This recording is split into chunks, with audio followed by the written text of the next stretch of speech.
नमस्कार दोस्तों, आज जबकि हम चर्चा कर रहे हैं 90s के बिग बुल हर्षद मेहता की फिल्म और वेब सीरीज़ के बारे में, तो ऐसे में आज सट्टा बाज़ार में सवाल उठना भी लाजमी है। अब देखिए ना, जीडीपी माइनस में है, फिर भी सट्टा बाज़ार का भाव वहीं ऊपर है। इसे कौन मैनेज कर रहा है, कैसे हो रहा, हो सकता है आज से 20-25 साल बाद फिर इस पर एक फिल्म बने। अगर आप सट्टा बाज़ार को समझना चाहते हैं तो हंसल मेहता की वेब सीरीज़ स्कैम 1992 और अभिषेक बच्चन की आने वाली फिल्म बिग बुल जरूर देखें।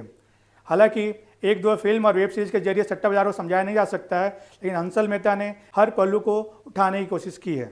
सट्टा बाज़ार के अब तक के सबसे बड़े बिग बुल हर्षद मेहता के जीवन पर एक वेब सीरीज़ ऑलरेडी रिलीज हो चुकी है और उनके ऊपर फिल्म जल्द आने वाली है। 90 के दशक का ये उनका कारनामा था जब उनके ऊपर से पर्दा उठा तो न केवल मुंबई स्टॉक एक्सचेंज बल्कि दिल्ली तक इसकी तपिश महसूस की जा रही थी। मुंबई स्टॉक एक्सचेंज पूरी तरह धराशायी हो गया था, वहाँ भूचाल सा आ गया था और कंपन दिल्ली के पीएमओ ऑफिस तक महसूस की जा रही थी। उस टाइम पे मशहूर वकील राम जेठमलानी ने एक प्रेस कॉन्फ्रेंस कर उस समय के पीएम नरसिम्हा राव पे आरोप लगाया था। उन्होंने कहा था कि ये जो स्कैम है ये हर्षद मेहता नहीं बल्कि पीपी नरसिम्हा राव स्कैम है। उस प्रेस कॉन्फ्रेंस में बड़े से ब्रीफ केस में 1 करोड़ रुपया रख कर भी दिखाया गया था किस तरह से ये पैसे जो है जाकर पीएम को दिए गए थे। आज की जनरेशन को शायद ही हर्षद मेहता के बारे में पता हो, क्योंकि उन्हें तो नाम सुन रखा है ललित मोदी, विजय माल्या, नीरव मोदी और मेहुल भाई। अगर इन चारों घोटालों के टोटल रकम को जोड़ दिया जाए और हर्षद मेहता के तब के 5,000 करोड़ के घोटाले को आज से वैल्यूएशन किया जाए तो इन चारों के मुकाबले उनका घोटाला सबसे बड़ा था। हो सकता है कल ललित मोदी, विजय माल्या या नीरव मोदी के ऊपर पिक्चर बने, पर फिलहाल तो हर्षद मेहता ने बाजी मार ली है।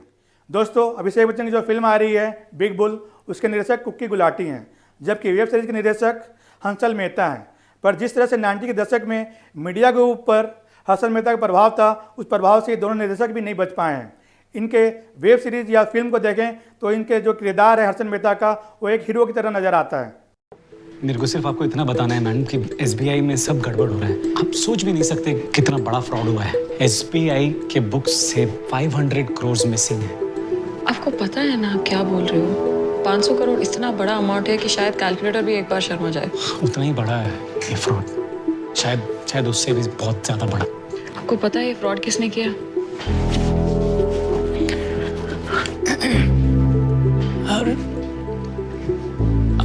हर्षद मेहता।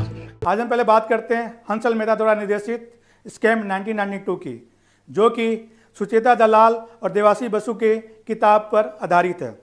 आप में से कई लोगों ने इसके 10 एपिसोड देख चुके होंगे और कई उसके करीब होंगे। हालांकि वेब सीरीज हर्षद मेहता के ऊपर एक सोप ओपरा है, पर दर्शकों का रिस्पांस काफ़ी अच्छा मिल रहा है।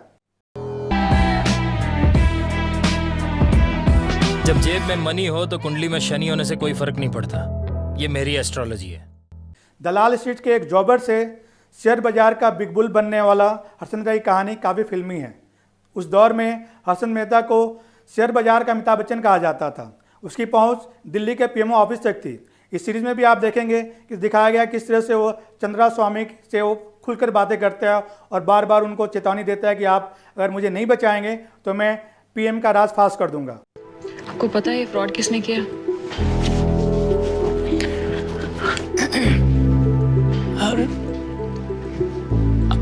हर्षद मेहता। हर्षद मेहता के ऊपर से पर्दा पहली बार तब उठता है जब टाइम्स ऑफ इंडिया की पत्रकार सुचेता दलाल उसकी स्टोरी करती हैं। सुचेता दलाल के पास एसबीआई में किए गए घोटाले की कहानी आती है और जिसके सिरे पकड़ते पकड़ते वो यहाँ तक पहुँच जाती है। बाद में लोगों को तब पता चलता है कि जब स्टोरी के बाद जब सीबीआई वगैरह जब जांच करती है तब जाके पता चलता है कि ये कोई 500 करोड़ का घोटाला नहीं बल्कि ये घोटाला 5,000 करोड़ का था। दोस्तों, 90 के दशक में सोशल मीडिया इतना एक्टिव नहीं था, ना इंटरनेट, ना ही फ़ोन और ना इतनी सारी चीज़ें थी। टीवी और अखबार के जरिए लोगों को खबरें पहुंचती थी।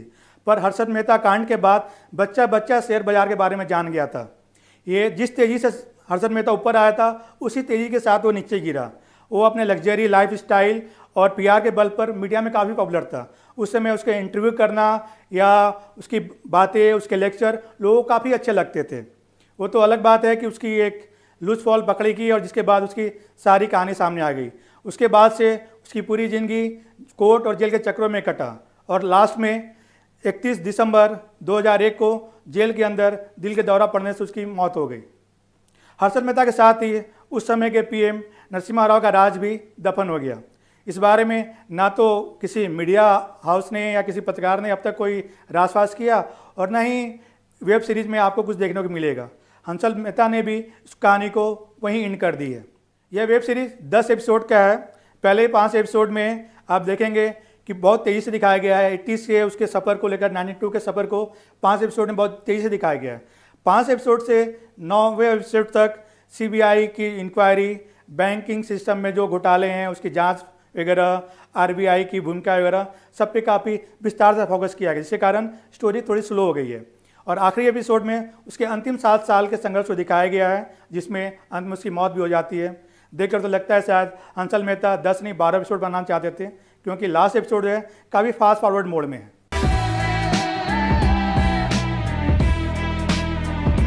अगर कलाकारों की बात करें तो प्रतीक गांधी ने बहुत ही अच्छा काम किया है। हंसल मेहता ने जो उन पर विश्वास जताया था उस पर वो खरे उतरे हैं। देखकर लगता है वेब सीरीज में कि एक हीरो नहीं बल्कि किरदार को देख रहे हैं, हर्षद मेहता को आप देख रहे हैं। दूसरे कलाकारों की बात करें तो पत्रकार के रूप में श्रेया धनवंतरी का काम काफ़ी अच्छा है। उनके अलावा सतीश कौशिक, आनंद महादेव, रजत कपूर, सदाब खान और निखिल द्विवेदी ने भी बहुत बढ़िया काम किया है। अगर निर्देशक हंसल मेहता की बात करें तो उनका काम काफ़ी लाजवाब है। एक नए कलाकार से उन्होंने बहुत बढ़िया काम निकलवा रखा है। इसमें लगभग 2-3 मजेदार कलाकार हैं, उसके अलावा सारे नए कलाकार हैं और उनसे काम उन्होंने बहुत बढ़िया से निकाला है। अगर बात करें इसके लीड रोल प्रतीक गांधी के बारे में तो उसके जगह कोई अगर बड़ा कलाकार होता तो हो सकता था किरदार पे भारी पड़ता, पर हंसल मेहता ने प्रतीक गांधी को चुना क्योंकि वो चाहते थे कि एक किरदार सामने आए, हीरो ना आए।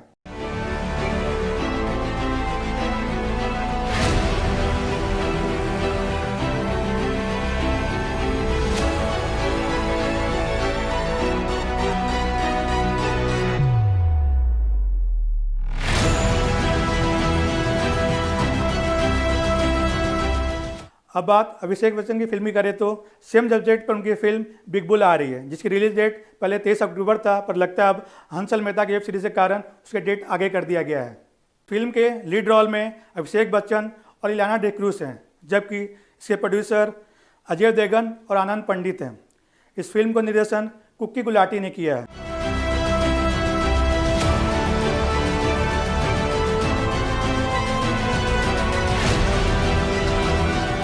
हंसल मेहता की वेब सीरीज़ के बाद अब अभिषेक बच्चन से उम्मीदें काफ़ी बढ़ गई है।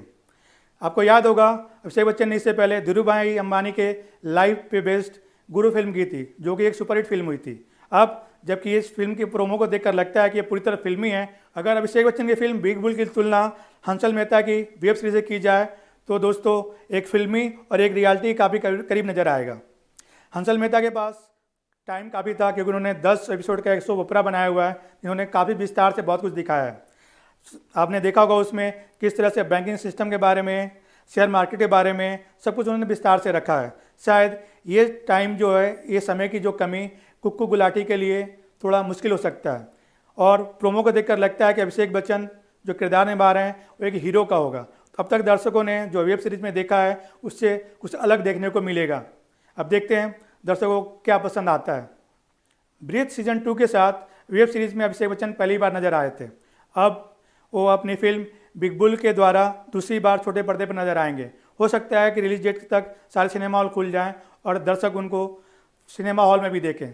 इस फिल्म से उम्मीद काफ़ी है क्योंकि कई बड़े नाम जुड़े हुए हैं। अभिषेक बच्चन इसमें काम कर रहे हैं और इसके प्रोड्यूसर अजय देवगन हैं। अब देखते हैं दर्शकों को ये कितना लुभा पाते हैं। मुझे दीजिए इजाज़त, नमस्कार।